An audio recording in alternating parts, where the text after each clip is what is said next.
ਬਿਸਮਿਲ੍ਲਾਹਿਰਰਹਿਮਾਨਿਰਰਹੀਮ ਤੇ अस्सलाम वालेकुम।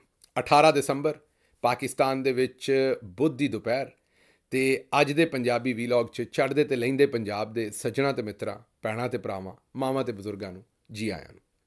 ਸਭ ਤੋਂ ਪਹਿਲੀ ਖਬਰ ਜਿੱਤੇ ਅਸੀਂ ਚਾਨਣ ਪਾਉਣਾ ਉਹ ਅਫਕਾਰ ਅਲਵੀ ਸਾਹਿਬ ਦਾ ਸ਼ੇਰ ਹੈ ਤੇ ਨਵਾਂ ਜਿਹੜਾ ਪਵਾੜਾ ਪੈ ਗਿਆ ਉਹਦੇ ਤੇ ਉਹ ਹੈ। ਅਫਕਾਰ ਅਲਵੀ ਸਾਹਿਬ ਦਾ ਸ਼ੇਰ ਤੇ ਤੁਹਾਨੂੰ ਪਤਾ ਹੀ ਹੈ, ਮੁਰਸ਼ਦ ਹਮਾਰੀ ਫੌਜ ਕਿਆ ਲੜਤੀ ਹਰੀਫ ਸੇ, ਮੁਰਸ਼ਦ ਉਸੇ तो हमसे ही फुर्सत ना मिली। ਅਬ ਇਸ ਸ਼ੇਰ ਦੇ ਉੱਤੇ ਉਰਦੂ ਦਾ ਸ਼ੇਰ ਸੀ ਤਾਂ ਮੈਂ ਉਰਦੂ 'ਚ ਹੀ ਕੰਮ ਸ਼ੁਰੂ ਕਰਨ ਲੱਗਾ ਸਾਂ ਕੋ। ਇਸ ਸ਼ੇਰ ਦੇ ਉੱਤੇ ਨਵਾਂ ਪਵਾੜਾ ਪੈ ਗਿਆ ਔਰ ਪਵਾੜਾ ਪਾਇਆ ਜਨਾਬ ਕਾਮਰਾਨ ਸ਼ਾਹਿਦ ਸਾਹਿਬ ਨੇ। ਕਾਮਰਾਨ ਸ਼ਾਹਿਦ ਸਾਹਿਬ ਜਿਹੜੇ ਨੇ ਨਾ ਉਹ ਪਾਕਿਸਤਾਨ ਦੀ ਸਹਾਫਤ ਦੇ ਵਹੀਦ ਮਰਾਦ ਨੇ। ਵੇਖਣ ਨੂੰ ਮੈਂ ਕਹਿ ਰਿਹਾ ਬਾਹਰੋਂ ਉੱਤੋਂ ਅੰਦਰੋਂ ਵਹੀਦ ਮਰਾਦ ਕੋਈ ਨਹੀਂ, ਅੰਦਰੋਂ ਸ਼ਕਤੀ ਕਪੂਰ ਨੇ, ਲੇਕਿਨ ਬਾਹਰੋਂ ਵਹੀਦ ਮਰਾਦ ਨੇ। ਦੇਖਣ ਤੋਂ ਸੋਹਣੇ ਨੇ, ਸੁਨੱਖੇ ਨੇ, ਬਸ ਉਹ ਜ਼ਰਾ ਅੰਦਰੋਂ ਵਫਾਤ ਪਾ ਚੁੱਕੇ ਨੇ ਬੜੀ ਦੇਰ ਦੇ। ਤੇ ਚਲੋ ਉਹ ਇੱਕ ਅਲੱਗ ਗੱਲ ਹੈ, ਸੱਜਣ ਨੇ ਸਾਡੇ। ਉਹ ਜਿਹੜੇ ਕਾਮਰਾਨ ਸ਼ਾਹਿਦ ਸਾਹਿਬ ਨੇ ਉਹਨਾਂ ਕਿਹਾ ਜੀ ਬੜਾ ਬੇਹੂਦਾ ਸ਼ੇਰ ਹੈ, ਇਹ ਕਿਹੜੀ ਗੱਲ ਕਰ ਦਿੱਤੀ, ਮੁਰਸ਼ਦ ਹਮਾਰੀ ਫੌਜ ਕਿਆ ਲੜਤੀ ਹਰੀਫ ਸੇ, ਬੜਾ ਉਹਨਾਂ ਨੂੰ ਵੱਟ ਆਇਆ।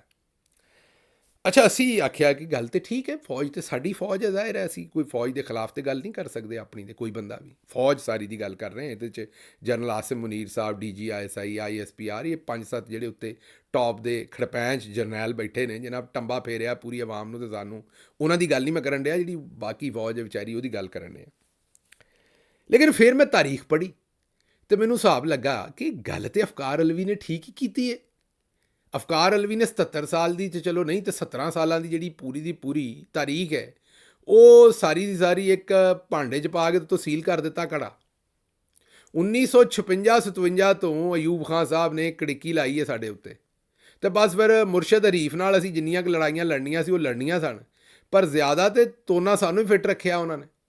ਸਭ ਤੋਂ ਪਹਿਲਾਂ ਤਾਂ ਚੇਤੇ ਕਰੋ ਕਿ ਕਾਇਦੇ ਆਜ਼ਮ ਰਹਿਮਤੁल्लाह ਅਲੈਹ ਦੀ ਜਿਹੜੀ ਭੈਣ ਸੀ ਮਾਦਰੇ ਮਿਲਤ ਫਾਤਮਾ ਜਨਾਹ ਸਾਹਿਬਾ, ਉਹ ਕਾਬੂ ਆਈਆਂ। ਉਹਨਾਂ ਦੇ ਉੱਤੇ ਅਸੀਂ ਕਿਹੜਾ ਕੇਸ ਨਾ ਬਣਾਇਆ।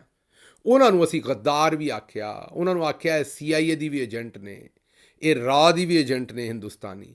ਅਸੀਂ ਉਹਨਾਂ ਦਾ ਕਿਰਦਾਰ ਕੁਸ਼ੀ ਵੀ ਕੀਤੀ, ਹਾਂਜੀ, ਅਸੀਂ ਉਹਦੇ 'ਤੇ ਵੀ ਬਾਜ਼ ਨਹੀਂ ਆਏ। ਅਸੀਂ ਆਖਿਆ ਵੀ ਕਿਰਦਾਰ ਜਿਹੜਾ ਹੈ ਨਾ ਉਹਦੇ ਵੀ ਖਿਲਾਫ ਅਸੀਂ ਗੱਲ ਜਾਣੀ। ਮਤਲਬ ਉਹ ਮੇਰਾ ਹੌਸਲਾ ਨਹੀਂ ਪੈਣ ਡਿਆ ਕਿ ਮੈਂ ਤੁਹਾਨੂੰ ਦੱਸਾਂ ਵੀ ਕਿਹੋ ਜਿਹੀ ਕਿਰਦਾਰ ਦੇ ਉੱਤੇ ਕਿਹੋ ਜਿਹਾ ਹਮਲਾ ਕੀਤਾ, ਉਹ ਮੇਰਾ ਹੌਸਲਾ ਨਹੀਂ ਹੈ। ਅਯੂਬ ਖਾਨ ਸਾਹਿਬ ਨੇ ਕੀ ਕੀਤਾ ਸੀ ਉਹ ਮੈਂ ਤੁਹਾਨੂੰ ਦੱਸ ਨਹੀਂ ਸਕਦਾ। ਉਹ ਜੇ ਮੈਂ ਤੁਹਾਨੂੰ ਦੱਸ ਦਿਆਂ ਤੇ ਤੁਸੀਂ ਆਪੇ ਤੋਂ ਬਾਹਰ ਹੋ ਜਾਓ। ਮਤਲਬ ਕਿ ਜਿਹੋ ਜਿਹਾ ਉਹਨਾਂ 'ਤੇ ਇਲਜ਼ਾਮ ਲਾਇਆ ਸੀ ਨਾ, ਉਹ ਔਰਤਾਂ 'ਤੇ ਆਮ ਹੀ ਇਲਜ਼ਾਮ ਲਾ ਦਿੰਦੇ ਨੇ ਲੋਕ ਬੁਰੇ ਕਿਰਦਾਰ ਦਾ, ਲੇਕਿਨ ਉਹਨਾਂ 'ਤੇ ਜਿਹੜਾ ਇਲਜ਼ਾਮ ਲਾਇਆ ਸੀ ਉਹ ਖੁਦਾ ਦੀ ਪਨਾਹ, ਮੈਂ ਰੱਬ ਕੋਲੋਂ ਮਾਫੀ ਮੰਗਦਾ ਕਿ ਅਸੀਂ ਆਪਣੀਆਂ ਮਾਵਾਂ 'ਤੇ, ਆਪਣੀਆਂ ਭੈਣਾਂ 'ਤੇ ਵੀ ਇਹੋ ਜਿਹੇ ਇਲਜ਼ਾਮ ਲਾਉਂਦੇ ਰਹੇ ਹਾਂ। ਤੇ ਉਸ ਦੇ ਬਾਵਜੂਦ ਅਸੀਂ ਆਨੇ ਵੀ ਅਫਕਾਰ ਅਲਵੀ ਨੇ ਇਹ ਜਿਹੜਾ ਸ਼ੇਰ ਹੈ, ਉਹ ਅਫਕਾਰ ਅਲਵੀ ਦਾ ਸ਼ੇਰ ਵੀ ਭਾਈ ਜੀ ਸਾਰੀ ਫੌਜ ਦੇ ਬਾਰੇ ਨਹੀਂ ਹੈ। ਅਫਕਾਰ ਅਲਵੀ ਦਾ ਸ਼ੇਰ ਵੀ ਡਿਕਟੇਟਰਾਂ ਦੇ ਬਾਰੇ ਹੈ ਜਿਨ੍ਹਾਂ ਨੇ ਇਹ ਸਾਰਾ ਕੰਮ ਕੀਤਾ। ਤੇ ਬਹਰਹਾਲ ਉਹ ਹੁਣ ਆਉਂਦੇ ਨੇ ਜੀ ਇੱਥੇ ਤੇ ਮਾਤਮ ਹੀ ਕਰਨਾ ਪੈਣਾ। ਮਾਤਮ ਤੇ ਕਰਨਾ ਪੈਣਾ ਜ਼ਾਹਿਰ ਹੈ। ਜਦੋਂ ਅਸੀਂ ਆਪਰੇਸ਼ਨ ਸਰਚ ਲਾਈਟ ਔਨ ਕੀਤਾ, ਸਰਚ ਲਾਈਟ ਪਾਈ ਮਸ਼ਰਕੀ ਪਾਕਿਸਤਾਨ ਦੇ ਵਿੱਚ 25 ਮਾਰਚ ਨੂੰ, ਤੇ ਜੇ ਉਸ ਵੇਲੇ ਵੀ ਕੋਈ ਤੁਹਾਡੇ ਵਰਗਾ ਹੀ ਸੱਜਣ ਸੀ ਜਿਹੜਾ ਆਂਦਾ ਸੀ ਵੀ ਨਾ ਇਹ ਗੱਲ ਨਾ ਦੱਸੋ ਇਹਨਾਂ ਨੂੰ, ਹਾਲਾਂਕਿ ਫੌਜ ਦੇ ਵਿੱਚੋਂ ਆਪਣੇ ਅੰਦਰੋਂ ਆਵਾਜ਼ਾਂ ਆਈਆਂ ਸਨ ਕਿ ਇਹ ਆਪਰੇਸ਼ਨ ਨਾ ਕਰੋ, ਇਹਦੇ ਨਾਲ ਪਾਕਿਸਤਾਨ ਟੁੱਟ ਜਾਏਗਾ। ਤੇ ਫਿਰ ਯਾਹਿਆ ਖਾਨ ਸਾਹਿਬ ਨੇ ਪਾਕਿਸਤਾਨ ਤੋੜ ਦਿੱਤਾ। ਔਰ ਅੱਗੋਂ ਇੰਟਰਸਟਿੰਗ ਗੱਲ ਜੇ, ਪਾਕਿਸਤਾਨ ਟੁੱਟਣ ਤੋਂ ਬਾਅਦ ਵੀ ਯਾਹਿਆ ਖਾਨ ਸਾਹਿਬ ਨੇ ਕਿਹਾ ਵੀ ਚੰਗਾ ਹੈ, ਜਿਹੜਾ ਭਾਰਾ ਜਿਹੜਾ ਆਇਆ ਸੀ ਨਾ ਸਾਡਾ ਇੱਕ ਬੋਝ ਸੀ ਉਸ ਤੋਂ ਅਸੀਂ ਹਲਕੇ ਹੋ ਗਏ ਤੇ ਇਹ ਪਾਕਿਸਤਾਨ ਹੁਣ ਅਸੀਂ ਚਲਾਵਾਂਗੇ। ਉਹ ਛੱਡ ਕੇ ਘਰ ਜਾਣ ਨੂੰ ਤਿਆਰ ਨਹੀਂ ਸਨ ਯਾਹਿਆ ਖਾਨ ਸਾਹਿਬ। ਉਹ ਤੇ ਬ੍ਰਿਗੇਡੀਅਰ FB ਅਲੀ ਨੇ ਕੂ ਕੀਤਾ, ਕੂ ਨਮਾ ਇੱਕ ਚੀਜ਼ ਕੀਤੀ ਸੀ, ਪੂਰਾ ਕੂਤ ਨਹੀਂ ਸੀ ਕਰ ਸਕੇ ਉਹ। ਤੇ ਉਸ ਤੋਂ ਬਾਅਦ ਫਿਰ ਯਾਹਿਆ ਖਾਨ ਨੂੰ ਪਤਾ ਲੱਗਾ ਵੀ ਹੁਣ ਮੈਂ ਟਿਕ ਨਹੀਂ ਸਕਦਾ, ਤੇ ਫਿਰ ਭਾਈ ਹੁਣੀ ਜਿਹੜੇ ਨੇ ਉਹ ਛੱਡ ਕੇ ਤੇ ਪਰਾਂ ਹੋਏ ਤੇ ਭੁੱਟੋ ਸਾਹਿਬ ਨੂੰ ਦੇ ਗਏ ਜਾਂਦੇ ਜਾਂਦੇ ਕੰਮ ਸਾਰਾ। ਉਹ ਇੱਕ ਬ੍ਰਿਗੇਡੀਅਰ ਸਾਹਿਬ ਸਨ, ਖਾਰੀਆਂ ਦੇ ਇਰਦ ਗਿਰਦ ਪੋਸਟਡ ਸਨ, ਤੇ ਉਹਨਾਂ ਨੇ ਇੱਕ ਨਿੱਕਾ ਜਿਹਾ ਕੂ ਨਮਾ ਚੀਜ਼ ਕੀਤੀ ਸੀ ਕਿ ਵੀ ਇਹਨੂੰ ਹੁਣ ਕੱਢੋ, ਇਹਨੇ ਮੁਲਕ ਤੋੜ ਦਿੱਤਾ, ਹੁਣ ਤੇ ਕੱਢੋ ਇਹਨੂੰ। ਤੇ ਇਹ ਜਨਾਬ ਸਾਨੂੰ ਹੀ ਫਿੱਟ ਕਰਦੇ ਰਹੇ ਨੇ ਡਿਕਟੇਟਰ ਸਾਰੇ ਜਿੰਨੇ ਆਏ ਨੇ, ਜਿਹਦੇ ਕੋਲ ਤਾਕਤ ਹੈ ਉਹਨੇ ਇਹੀ ਆਖਿਆ ਵੀ ਇਹਨਾਂ ਨੂੰ ਫਿੱਟ ਕਰਨਾ। ਹੁਣ ਕਾਮਰਾਨ ਸ਼ਾਹਿਦ ਸਾਹਿਬ, ਇਹ ਜਿਹੜੀ ਗੱਲ ਮੈਂ ਕੀਤੀ ਹੈ ਕਿ ਉਹ ਘਰੋਂ ਤਾਂ ਤਾਰੀਖ ਲਿਖ ਨਹੀਂ ਸਕਦਾ, ਜੋ ਤਾਰੀਖ ਹੁੰਦੀ ਉਹਨੇ ਉਹੀ ਲਿਖਣੀ। ਜੇ ਤੁਸੀਂ ਭੈੜੇ ਕੰਮ ਕੀਤੇ ਨੇ ਤੇ ਸ਼ਾਇਰ ਨੇ ਉਹਨੂੰ ਉਸੇ ਤਰੀਕੇ ਨਾਲ ਡਿਪਿਕਟ ਕਰਨੀ। ਜਿਹੋ ਜਿਹਾ ਮੂੰਹ ਹੋਏਗਾ ਮੁਸੱਵਰ ਉਹੋ ਜਿਹੀ ਤਸਵੀਰ ਬਣਾਏਗਾ ਨਾ। ਉਹ ਸ਼ੀਸ਼ੇ ਭੰਨਣ ਦੀ ਬਜਾਏ ਆਪਣੇ ਚਿਹਰੇ ਦਰੁਸਤ ਕਰੀਏ ਅਸੀਂ। ਸ਼ੀਸ਼ੇ ਨੇ ਤੇ ਉਹੀ ਦੱਸਣਾ ਜੋ ਸਾਡੇ ਮੂੰਹ ਦੇ ਉੱਤੇ ਹੈ। ਜੇ ਸਾਡੇ ਮੂੰਹ ਤੇ ਕਾਲਕ ਹੈ ਤੇ ਸ਼ੀਸ਼ੇ ਨੇ ਕਾਲਕ ਹੀ ਵਿਖਾਉਣੀ, ਚੰਦ ਕਿਵੇਂ ਵਿਖਾਦਾ ਹੈ। ਹੁਣ ਸਾਰੇ ਤੇਰੇ ਵਰਗੇ ਚੰਦਾ ਮਾਮੂ ਤੇ ਨਹੀਂ ਹੈਗੇ ਨਾ ਵੀਰ ਮੇਰਿਆ, ਵੀ ਏਡੇ ਸੋਹਣੇ ਤੇ ਨਹੀਂ ਸਾਰੇ ਹੈਗੇ ਵੀ ਤੇਰੇ ਤਰ੍ਹਾਂ ਸੁਨੱਖੇ ਨੇ। ਬਾਕੀ ਤੇ ਕੋਈ ਜਿਹੋ ਜਿਹਾ ਹੈਗਾ ਉਹਨੂੰ ਆਈਨੇ ਨੇ ਉਹੋ ਜਿਹਾ ਹੀ ਵਿਖਾਉਣਾ ਹੈ, ਸ਼ੀਸ਼ੇ ਨੇ ਉਹੋ ਜਿਹਾ ਹੀ ਵਿਖਾਉਣਾ ਹੈ, ਸ਼ਾਇਰ ਨੇ ਉਹੋ ਜਿਹਾ ਹੀ ਸ਼ੇਰ ਲਿਖਣਾ, ਹਿਸਟੋਰੀਅਨ ਨੇ ਉਹੋ ਜਿਹੀ ਹਿਸਟਰੀ ਲਿਖਣੀ ਹੈ, ਕਿਸੇ ਮੁਸੱਵਰ ਨੇ ਉਹੋ ਜਿਹੀ ਤਸਵੀਰ ਮੰਜ਼ਰਕਸ਼ੀ ਕਰਨੀ ਹੈ।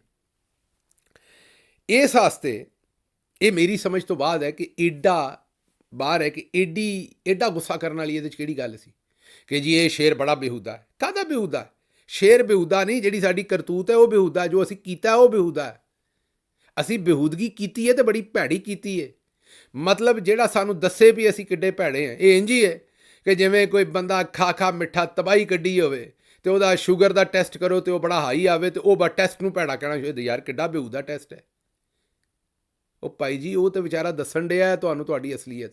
ਅਫਕਾਰ ਅਲਵੀ ਤੇ ਬਹੁਤ ਬਾਅਦ 'ਚ ਜੰਮਿਆ, ਉਹਨੇ ਤੇ ਮਾਦਰੇ ਮਿਲਤ ਤੇ ਸਾਰੇ ਇਲਜ਼ਾਮ ਨਹੀਂ ਸੀ ਲਾਏ। ਅਫਕਾਰ ਅਲਵੀ ਨੇ ਤੇ ਜ਼ੁਲਫਕਾਰ ਅਲੀ ਭੁੱਟੋ ਨੂੰ ਫਾਂਸੀ ਨਹੀਂ ਦਿੱਤੀ ਸੀ। ਅਫਕਾਰ ਅਲਵੀ ਨੇ ਤੇ ਆਪਰੇਸ਼ਨ ਸਰਚ ਲਾਈਟ ਨਹੀਂ ਸੀ ਕੀਤਾ। ਅਫਕਾਰ ਅਲਵੀ ਨੇ ਤੇ ਜਿਹੜਾ ਬੰਗਲਾਦੇਸ਼ ਤੋੜ ਕੇ ਪਾਕਿਸਤਾਨ ਤੋਂ ਅਲੱਗ ਨਹੀਂ ਸੀ ਬਣਵਾ ਦਿੱਤਾ। ਉਹ ਤੇ ਵਿਚਾਰਾ ਹੁਣ ਦੱਸਣ ਡਿਆ ਜੋ ਅਸੀਂ ਕੀਤਾ ਹੈ। ਤੇ ਕਦੇ ਹਿੰਮਤ ਕਰੋ ਮੇਰਾ ਵੀਰ, ਆਏਗੀ ਤੁਹਾਡੇ 'ਚ ਹਿੰਮਤ। ਮੈਂ ਤੁਹਾਨੂੰ ਦੱਸਣਾ ਇਸ ਜ਼ਿੰਦਗੀ 'ਚ ਹੀ ਆਏਗੀ, ਤੁਹਾਡੇ 'ਚ ਨਾ ਆਈ ਤੇ ਕਿਸੇ ਹੋਰ 'ਚ ਆਏਗੀ। ਤੇ ਦੱਸੋ ਜਿਹਨਾਂ ਭੈੜਾ ਕੰਮ ਕੀਤਾ ਉਹਨਾਂ ਦੇ ਬਾਰੇ ਗੱਲ ਕਰੋ ਖੁੱਲ੍ਹ ਕੇ ਵੀ ਇਹ ਭੈੜਾ ਕੰਮ ਕੀਤਾ। ਅੱਛਾ ਜੀ, ਅੱਗੋਂ ਖਵਾਜਾ ਆਸਿਫ ਸਾਹਿਬ ਨਵਾਜ਼ ਸ਼ਰੀਫ ਨੂੰ ਹੀ ਪੈ ਗਏ ਨੇ। ਹਾਂਜੀ, ਉਹਨਾਂ ਬਹਾਨਾ ਤੇ ਇਸਤੇਮਾਲ ਕੀਤਾ ਹੈ ਗੰਡਾਪੁਰ ਦਾ, ਅਲੀ ਅਮੀਨ ਗੰਡਾਪੁਰ ਸਾਹਿਬ ਦਾ, ਲੇਕਿਨ ਅਸਲ ਦੇ ਵਿੱਚ ਉਹਨਾਂ ਨੇ ਨਵਾਜ਼ ਸ਼ਰੀਫ ਨੂੰ ਚੋਟਾਂ ਲਾਤੀਆਂ ਨੇ, ਜੁਗਤਾਂ ਲਾਤੀਆਂ। ਇਹਦੇ ਹੁਣ 2-3 ਵਜ੍ਹਾ ਹੋ ਸਕਦੀਆਂ ਨੇ। ਪਹਿਲਾਂ ਦੱਸਦਾ ਵੀ ਜੁਗਤ ਕੀ ਲਾਈ, ਫਿਰ ਮੈਂ ਦੱਸਦਾ ਕਿ ਇਹਦੀ ਵਜ੍ਹਾ ਕੀ ਹੋ ਸਕਦੀ ਹੈ। ਜੁਗਤ ਉਹਨਾਂ ਨੇ ਇਹ ਲਾਈ ਹੈ ਕਿ KP ਦੇ ਵਿੱਚ ਗਵਰਨਰ ਰਾਜ ਨਹੀਂ ਲਾਉਣਾ ਚਾਹੀਦਾ। ਜੇ ਅਲੀ ਅਮੀਨ ਗੰਡਾਪੁਰ ਸਾਹਿਬ ਦੀ ਹਕੂਮਤ ਸੁੱਟ ਕੇ ਗਵਰਨਰ ਰਾਜ ਲਾ ਦਿੱਤਾ ਤੇ ਫਿਰ ਇਹ ਕਹਿੰਦੇ ਫਿਰਨਗੇ ਮੁਝੇ ਕਿਉਂ ਨਿਕਾਲਾ, ਮੁਝੇ ਕਿਉਂ ਨਿਕਾਲਾ। ਹੁਣ ਸਾਰੀ ਦੁਨੀਆ ਨੂੰ ਪਤਾ ਵੀ ਮੁਝੇ ਕਿਉਂ ਨਿਕਾਲਾ ਤੇ ਛੇੜ ਹੈ ਨਵਾਜ਼ ਸ਼ਰੀਫ ਸਾਹਿਬ ਦੀ। ਚਲੋ ਉਹ ਇਹ ਕਹਿ ਸਕਦੇ ਸਨ, ਲਫ਼ਜ਼ ਇਸਤੇਮਾਲ ਕਰ ਸਕਦੇ ਸਨ। ਉਹ ਬੜੇ, ਮੇਰਾ ਮਤਲਬ ਹੈ ਕਿ ਮਖੌਲੀਏ ਨੇ, ਭੰਡ ਨੇ ਪੂਰੇ ਦੇ ਪੂਰੇ।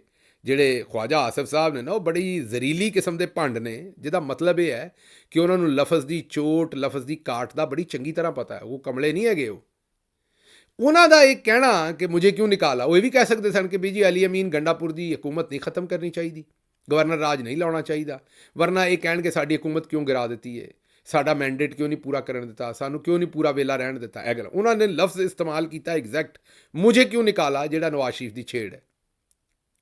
ਹੁਣ ਇਹ ਉਹਨਾਂ ਨੇ ਟੌਂਟ ਤੇ ਮਾਰ ਦਿੱਤੀ ਨਵਾਜ਼ ਸ਼ਰੀਫ ਤੇ। ਹੁਣ ਤੁਹਾਡੇ ਜ਼ਿਹਨ 'ਚ ਆਉਂਦੀ ਹੋਏਗੀ ਕਿ ਕਿਉਂ ਕੀਤਾ।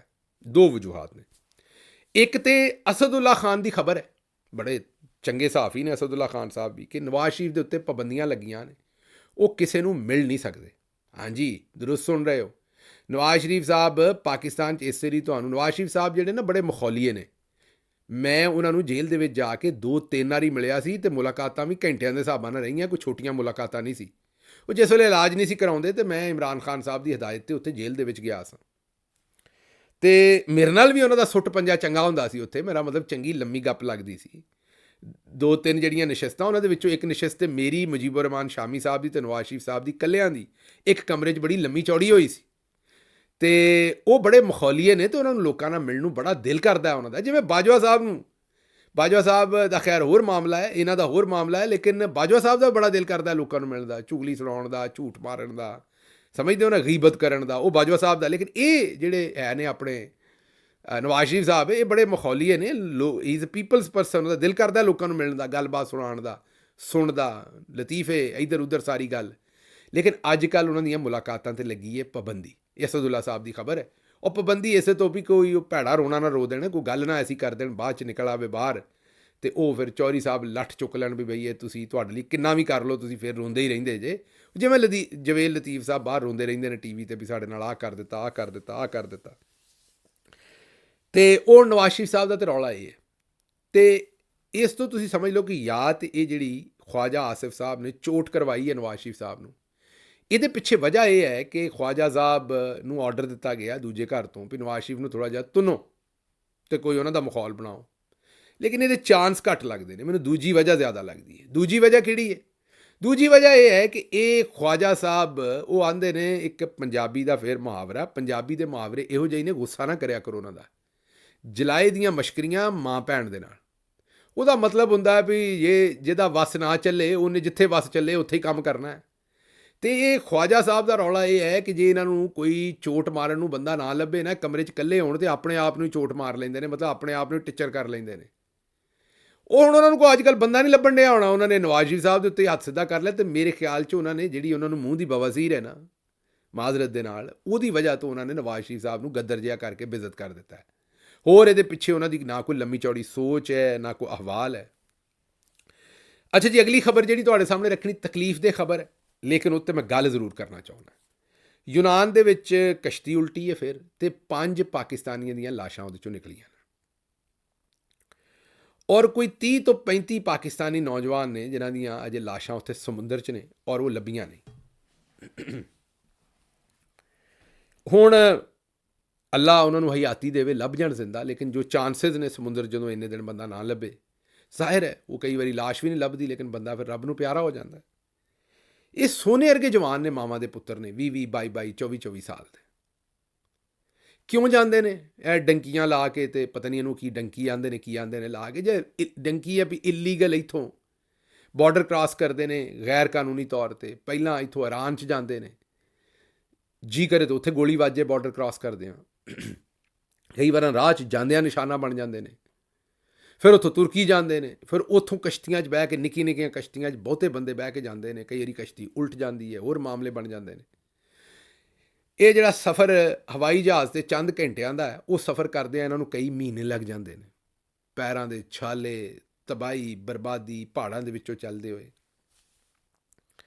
ਇਹ 20-20, 22-22, 24-24, 26-26 ਸਾਲ ਦੇ ਜਿਹੜੇ ਜਵਾਨ ਉੱਥੇ ਪੜ੍ਹਦੇ ਨੇ, ਇਹ ਭੁੱਖ ਤੋਂ ਮਰਦੇ ਹੋਏ ਚੰਗੇ ਦਿਨਾਂ ਵਾਸਤੇ, ਚੰਗਾ ਰਿਜ਼ਕ ਕਮਾਉਣ ਵਾਸਤੇ ਯੂਰਪ ਜਾਂਦੇ ਨੇ।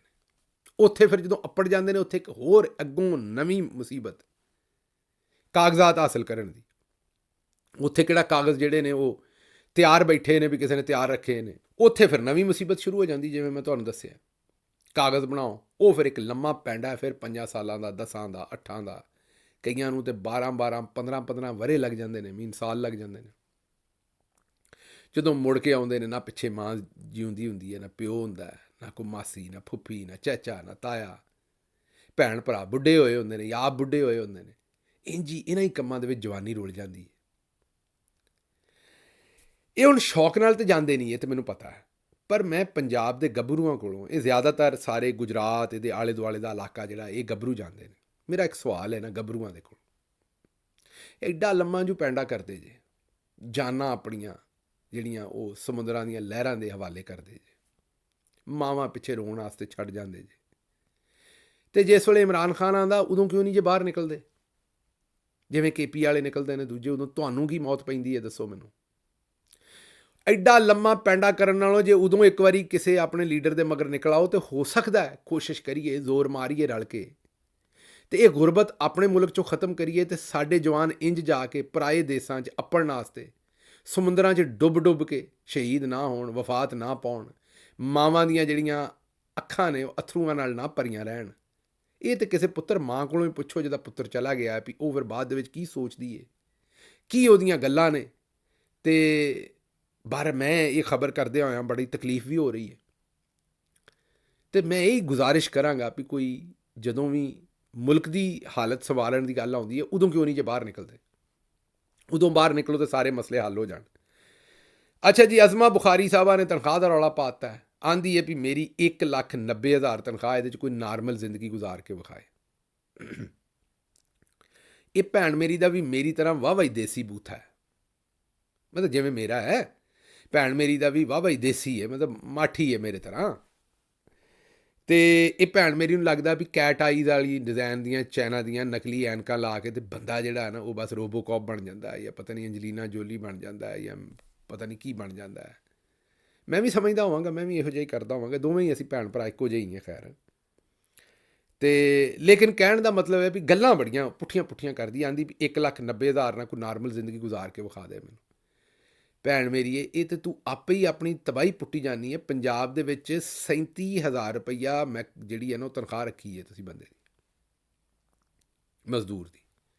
ਤੇ ਜੇ ਤੇਰਾ 1,90,000 'ਚ ਨਾਰਮਲ ਗੁਜ਼ਾਰਾ ਨਹੀਂ ਹੁੰਦਾ, ਤੇ ਫਿਰ ਇਹਦਾ ਮਤਲਬ ਤੂੰ ਆਨੀ ਹੈ ਵੀ ਪੰਜਾਬ ਦੀ ਅੱਧੀ ਤੋਂ ਬਹੁਤੀ ਆਬਾਦੀ ਹੈ ਨਾਰਮਲ ਜ਼ਿੰਦਗੀ ਗੁਜ਼ਾਰਨ ਡਈ, ਆਪ ਮੰਨਣ ਡਈ। ਤੇ ਜੇ ਮੰਨਣ ਨਹੀਂ ਤੈਨੂੰ ਫਿਕਸ ਕਿਉਂ ਨਹੀਂ ਜੇ ਕਰਦੇ? ਅੱਛਾ ਜੀ, ਅੱਗੋਂ ਇਹ ਅਟਕ ਪੰਪ ਵਾਲਿਆਂ ਨੇ ਡਿਸਕਾਊਂਟ ਆਫਰ ਲਾਈ ਜੇ। ਇਹ ਅਟਕ ਪੈਟਰੋਲੀਅਮ ਵਾਲਿਆਂ ਨੇ ਪਤਾ ਨਹੀਂ ਕਿਉਂ ਇਹਨਾਂ ਦਾ ਵੀ ਪਤਾ ਨਹੀਂ ਕਿ ਬਾਈਕਾਟ ਕਰ ਛੜਿਆ ਮੇਰਾ ਖਿਆਲ। ਉਹ ਜਿਵੇਂ ਨੂਰਪੁਰ ਮਿਲਕ ਔਰ ਦੂਸਰਾ ਤੁਸੀਂ ਦੇਖਿਆ ਨਾ ਅੱਜ ਕੱਲ੍ਹ ਇੱਕ ਦੇ ਨਾਲ ਇੱਕ ਫ੍ਰੀ ਲੱਗਾ ਹੈ। ਅੱਜ ਕੱਲ੍ਹ ਹਰ ਪਾਸੇ ਸੇਲਾਂ ਨੇ, ਫੌਜੀ ਸੀਰੀਅਲ, ਫੌਜੀ ਦਲੀਆ, ਨੂਰਪੁਰ ਮਿਲਕ, ਪਤਾ ਨਹੀਂ ਲੋਕਾਂ ਇਹਦਾ ਕੋਈ ਬਾਈਕਾਟ ਕਰ ਚੜਿਆ ਹੈ ਕਿ ਨਹੀਂ। ਅਤੇ ਇੱਕ ਤਾਂ ਇਹ ਦੰਦ ਜਿਹੜੇ ਕੱਢਣ ਡਏ ਨੇ ਇਹਨਾਂ ਤੋਂ ਮੈਂ ਬੜਾ ਤੰਗ, ਇਹਨਾਂ ਨੂੰ ਮੈਂ ਹਟਾਇਆ ਵੀ ਹੈ ਪਰ ਮੁੜਦੇ ਕੋਈ ਨਹੀਂ ਇਸ ਕੰਮ ਤੋਂ। ਇਹ ਜਾਂਦੇ ਨੇ ਸਵੇਰੇ ਸਵੇਰੇ ਮੂੰਹ 'ਤੇ ਮਾਸਕ ਚੜਾਉਂਦੇ ਨੇ, ਫੋਨ ਵੀ ਘਰ ਛੱਡ ਦਿੰਦੇ ਨੇ ਵੀ ਇਹਨਾਂ ਦਾ ਕੋਈ ਪਤਾ ਪੁਤਾ ਨਾ ਕਰ ਸਕੇ, ਵਰਨਾ ਫੋਨ ਜੇਬ 'ਚ ਹੋਵੇ ਤਾਂ ਅਗਲੇ ਲੋਕੇਟ ਕਰ ਲੈਣ। ਚੰਗੀ ਤਰ੍ਹਾਂ ਮੂੰਹ ਕੁਝ ਆਪਣਾ ਕੱਜਦੇ ਨੇ ਜਿਵੇਂ ਕੁੱਜਾ ਕੱਜਿਆ ਹੁੰਦਾ, ਅਤੇ ਜਾ ਕੇ ਅਸਕਰੀ ਬੈਂਕ ਦੀਆਂ ATMਾਂ ਦੇ ਵਿੱਚ ਇਹ ਜਨਾਬ ਐਲਫੀ ਪਾ ਦਿੰਦੇ ਨੇ। ਬੰਦੇ ਦੇ ਪੁੱਤਰ ਬਣੋ, ਕਿਹੜਾ ਕੰਮ ਕਰਦੇ ਜੇ ਤੁਸੀਂ ਬਈ? ਹੁਣ ਨਹੀਂ ਕਰਨਾ ਦੋਹਰੇ ਇਹੋ ਜਿਹਾ ਕੰਮ। ਉਹਨਾਂ 'ਚ ਫਿਰ ਪੈਸੇ ਨਹੀਂ ਨਿਕਲਦੇ, ਲੋਕੀ ਉੱਥੋਂ ਅਕਾਊਂਟ ਬੰਦ ਕਰਾਈ ਜਾਣ ਰਹੇ ਨੇ ਅਸਕਰੀ ਬੈਂਕ 'ਚੋਂ, ਮੂੰਹ ਵੀ ਢੱਕ ਲੈਂਦੇ ਨੇ ਆਪਣਾ ਸਾਰਾ, ਮੋਬਾਈਲ ਘਰ ਛੱਡ ਦਿੰਦੇ ਨੇ ਅਤੇ ਚੁੱਪ ਕਰਕੇ ਕੰਮ ਪਾ ਆਉਂਦੇ ਨੇ। ਇਹ ਕੰਮ ਨਹੀਂ ਜੇ ਕਰਨਾ, ਮਾੜਾ ਕੰਮ ਹੈ। ਅੱਛਾ ਖੈਰ, ਇਹ ਹੁਣ ਹਰ ਥਾਂ 'ਤੇ ਜਨਾਬ ਅਟਕ ਪੈਟਰੋਲੀਅਮ ਵਾਲੇ ਜਿਹੜੇ ਨੇ ਉਹ ਪੈਟਰੋਲ 'ਤੇ ਵੀ ਕਦੇ ਤੁਸੀਂ ਸੇਲ ਲੱਗੀ ਵੇਖੀ ਜੇ? ਵੇਖੀ ਆਪਣੀ ਜ਼ਿੰਦਗੀ 'ਚ ਪੈਟਰੋਲ 'ਤੇ ਸੇਲ ਪਾਕਿਸਤਾਨ? ਇਹ ਵੀ ਹੋ ਗਿਆ ਜੇ, ਇਹ ਵੀ ਹੋਣਾ ਸੀ। ਚੌਧਰੀ ਨੇ ਵੀ ਬਹਰਹਾਲ ਜਿੱਧਰ ਨੂੰ ਨਾ ਜਿਨ੍ਹਾਂ ਦੇ ਘਰ ਫੇਰਾ ਪਾਇਆ ਨਾ, ਹਨੇਰਾ ਹੀ ਕੀਤਾ ਹੈ ਚੌਧਰੀ ਨੇ ਅਤੇ ਚੰਦਰੈਣ ਨੇ। ਬਹਰਹਾਲ ਚੌਧਰੀ ਅਤੇ ਚੰਦਰੈਣ ਦੋਵੇਂ ਜਨਾਬ ਜਿਹੜੇ ਲੈ ਦੇ ਗਏ ਨੇ ਅਟਕ ਪੈਟਰੋਲੀਅਮ ਨੂੰ ਵੀ, ਅਤੇ ਅਟਕ ਪੈਟਰੋਲੀਅਮ ਵਾਲੇ ਹੁਣ ਲਾ ਰਹੇ ਨੇ ਡਿਸਕਾਊਂਟ। ਹੁਣ ਮੈਨੂੰ ਇਹ ਨਹੀਂ ਪਤਾ ਵੀ ਅਟਕ ਪੈਟਰੋਲੀਅਮ ਵੀ ਕੋਈ ਅਸਕਰੀ ਪ੍ਰੋਡਕਟ ਹੈ ਕਿ ਨਹੀਂ, ਇਹ ਮੇਰੇ ਇਲਮ 'ਚ ਨਹੀਂ ਹੈ ਬਈ। ਲੇਕਿਨ ਇਹ ਮੈਨੂੰ ਜ਼ਰੂਰ ਪਤਾ ਹੈ ਵੀ ਮੈਂ ਸੋਸ਼ਲ ਮੀਡੀਆ 'ਤੇ ਵੇਖਿਆ ਵੀ ਲੋਕ ਇਹਨਾਂ ਦਾ ਵੀ ਜਿਹੜਾ ਕਰੀ ਫਿਰਦੇ ਨੇ ਬਾਈਕਾਟ ਸ਼ਾਈਕਾਟ, ਅਤੇ ਇਹ ਬੜਾ ਰੌਲਾ ਬਣਿਆ ਹੋਇਆ ਜੇ ਬੜਾ। ਇਸ ਵੇਲੇ ਦੁਕਾਨਾਂ 'ਤੇ ਵੀ ਇੱਕ ਦੇ ਨਾਲ ਇੱਕ ਫ੍ਰੀ ਅਤੇ ਇੰਨੇ ਫੀਸਦ, ਇਹ ਕੋਈ ਨਵਾਂ ਹੀ ਕੰਮ ਚੱਲ ਪਿਆ ਜੇ। ਮੁਲਕ ਦੇ ਵਿੱਚ ਸਭ ਤੋਂ ਜ਼ਿਆਦਾ ਟੈਕਸ ਜਿਹੜਾ ਉਹ ਗਰੀਬ ਆਦਮੀ ਦਿੰਦਾ ਹੈ, ਇਹ ਚੇਅਰਮੈਨ FBR ਸਾਹਿਬ ਕਹਿਣ ਡਏ ਨੇ। ਇਹ ਵੀ ਨਵੇਂ ਹੀ ਨਮੂਨੇ ਨੇ ਜਨਾਬ, ਇਹ ਵੀ ਮੇਰਾ ਖਿਆਲ ਰੱਜ ਕੇ ਪੈਰ ਬੰਨ੍ਹ ਕੇ ਝੂਠ ਮਾਰੀ ਆਉਂਦੇ ਨੇ ਇਹ। ਖੈਰ ਇਹਨਾਂ 'ਤੇ ਕਿਸੇ ਦਿਨ ਤਫਸੀਲੀ ਗੱਲ ਕਰਾਂਗੇ, ਇਹ ਵੀ ਬਹੁਤ ਵੱਡੀ ਇੱਕ ਫਿਲਮ ਨੇ, ਚੇਅਰਮੈਨ FBR ਸਾਹਿਬ ਵੀ ਇਸ ਵੇਲੇ ਜਿਹੜੇ ਮੌਜੂਦਾ ਨੇ, ਇਹਨਾਂ 'ਤੇ ਗੱਲ ਕਰਾਂਗੇ। ਅੱਗੋਂ ਸੁਹੇਲ ਵੜੈਚ ਸਾਹਿਬ ਨੇ ਆਖਿਆ ਵੀ ਨਵਾਜ਼ ਸ਼ਰੀਫ ਨੇ ਫੈਸਲਾ ਕਰ ਲਿਆ ਹੈ ਕਿ ਉਹਨਾਂ ਦੀ ਸਿਆਸੀ ਵਾਰਸ ਮਰੀਮ ਨਵਾਜ਼ ਹੈ। ਫੈਸਲਾ ਕਰ ਲਿਆ, ਬੜੀ ਗੱਲ ਹੈ ਬਈ, ਇਹ ਸਾਨੂੰ ਤਾਂ ਪਤਾ ਹੀ ਨਹੀਂ ਸੀ। ਲਓ ਜੀ, ਵੜੈਚ ਸਾਹਿਬ ਨੇ ਬੜੀ ਅੰਦਰ ਦੀ ਖਬਰ ਦਿੱਤੀ ਹੈ। ਕਿਸੇ ਨੂੰ ਨਹੀਂ ਸੀ ਜੇ ਪਤਾ ਕਿ ਨਵਾਜ਼ ਸ਼ਰੀਫ ਸਾਹਿਬ ਦੀ ਜਿਹੜੀ ਹੈ ਨਾ ਉਹ ਸਿਆਸੀ ਵਾਰਸ ਜਿਹੜੀ ਮਰੀਮ ਨਵਾਜ਼, ਭਾਈ ਜੀ ਵਿਰਾਸਤ ਰਹਿ ਕਿਹੜੀ ਗਈ ਹੈ ਸਿਆਸੀ ਜਿਹੜੀ ਮਰੀਮ ਨਵਾਜ਼ ਨੂੰ ਦੇਣੀ ਹੈ। ਇਸ ਵੇਲੇ ਤਾਂ ਬਸ ਭਾਰ ਹੀ ਹੈ, ਜਿਹੜਾ ਮਰਜ਼ੀ ਚੁੱਕ ਲਿਆ, ਮਤਲਬ ਇੰਝ ਹੀ ਹੈ ਵੀ ਕਰਜ਼ੇ ਹੀ ਨੇ ਜਿੰਨੇ ਵੀ ਲਾਉਣੇ ਨੇ ਹੁਣ ਤੇ ਸਿਆਸੀ ਤੌਰ 'ਤੇ ਮੈਂ ਗੱਲ ਕਰਦਾ। ਪਰ ਸਾਰਿਆਂ ਨੂੰ ਪਤਾ ਇਹਦੇ 'ਚ ਕੋਈ ਨਵੀਂ ਗੱਲ ਤਾਂ ਹੈ ਨਹੀਂ ਜੀ, ਕਿ ਤੁਸੀਂ ਜਿਹੜੀ ਕੋਈ ਸਾਨੂੰ ਨਵੀਂ ਗੱਲ ਦੱਸਣ ਡਏ ਹੋ ਕਿ ਮਰੀਮ ਨਵਾਜ਼ ਸਾਹਿਬਾ ਦੇ ਬਾਰੇ, ਨਵਾਜ਼ ਸ਼ਰੀਫ ਸਾਹਿਬ ਦੀ ਕੋਈ ਨਵੀਂ ਗੱਲ ਨਹੀਂ। ਖਬਰਾਂ ਹੋਰ ਵੀ ਕਾਫੀ ਸਾਰੀਆਂ ਨੇ ਜੀ। ਰਜਬ ਬੱਟ ਨੂੰ ਇਸ ਲਈ ਚੁੱਕ ਲਿਆ ਵੀ ਉਹ ਨੱਕ ਦਾ ਕੋਕਾ ਗਾਣਾ ਉਹਦਾ ਕਿਤੇ ਸਾਹਮਣੇ ਆ ਗਿਆ ਸੀ, ਉਹਨੂੰ ਚੁੱਕ ਲਿਆ ਜਨਾਬ। ਅਤੇ ਉਹਦੀ ਕੋਈ ਵੀਡੀਓ ਸੀ ਪੁਰਾਣੀ ਰਜਬ ਬੱਟ ਦੀ, ਉਹ ਨੱਕ ਦਾ ਗੋਕਾ ਗਾਉਣ ਡਿਆ ਸੀ, ਉਹ 'ਚ ਇਮਰਾਨ ਖਾਨ ਦਾ ਨਾਂ ਲੈ ਲਿਆ ਅਤੇ ਉਹ ਇਸ ਵਾਸਤੇ ਉਹਨੂੰ ਚੁੱਕ ਲਿਆ। ਅਤੇ ਖਬਰਾਂ ਹੋਰ ਕਾਫੀ ਸਾਰੀਆਂ ਸਨ, ਪਰ ਵੇਲਾ ਖਤਮ ਹੋ ਗਿਆ। ਮੈਨੂੰ ਇੱਥੋਂ ਇਜਾਜ਼ਤ ਦਿਓ, ਤੇਰਾ ਬਰਾਕ।